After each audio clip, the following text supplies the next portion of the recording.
Hello everyone. Here at the MSU Deer Lab at some of our forage plots, and in this case we're looking at deer vetch or Astronominy, American joint vetch. It has a lot of different names, and I think it's a really important forage for deer management.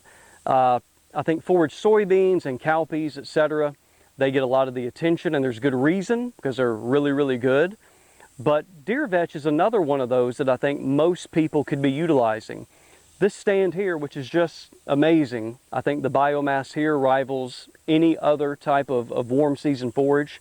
You may be asking, why is it not browsed down to the ground? Because at our test plots here, we just have a really low deer density. That's essentially it. At other places where we've planted it, it will rarely get over knee high, sometimes less than that, because the deer love it and they devour it. This was planted in May. And there'll be several plots here we can demonstrate, but in some of the plots we did a pre-emergent, and some of the plots we did a pre-emergent and a post-emergent. So we have to deal with, of course, the warm season grasses, forages like ragweed. Again, as we've said before, it just all depends on if it's a problem. A few of these here and there, absolutely no big deal, but we just don't want it to suppress the growth of our food plot forage, in this case, deer vetch. So another option for you, it is very slow growing. That is one difference with something like a big seeded, like a cowpea or a lab or soybean. It's going to appear to be about a month behind. So planting in May, you're really not going to see any significant growth probably till the end of June or July, and then it will grow like crazy.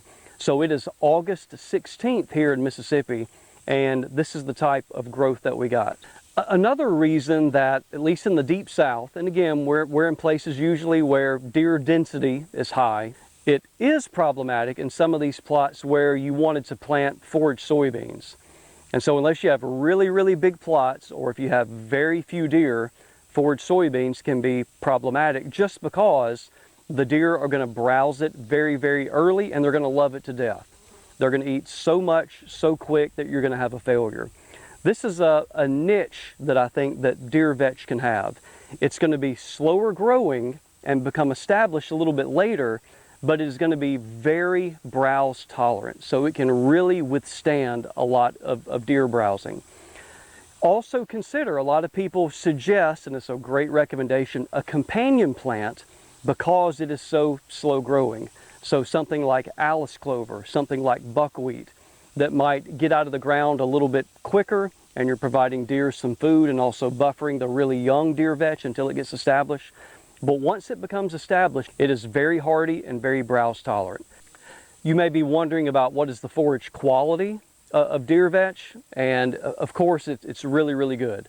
So typically you're going to exceed, in almost every case, 20% crude protein, often exceeding 25% crude protein. The biomass production, it's kind of obvious what it's capable of doing, but you're going to be able to produce over 3, sometimes 4 tons of dry matter biomass with this planting. So it's just one of those I think you need to add into your food plot management regime. It's just one of those all-star deer forages. I mean, this is just an incredible amount of biomass. Where'd he go? I'm right here. I dropped my phone, got lost in the deer vetch, but yeah, I agree. It's a lot of biomass.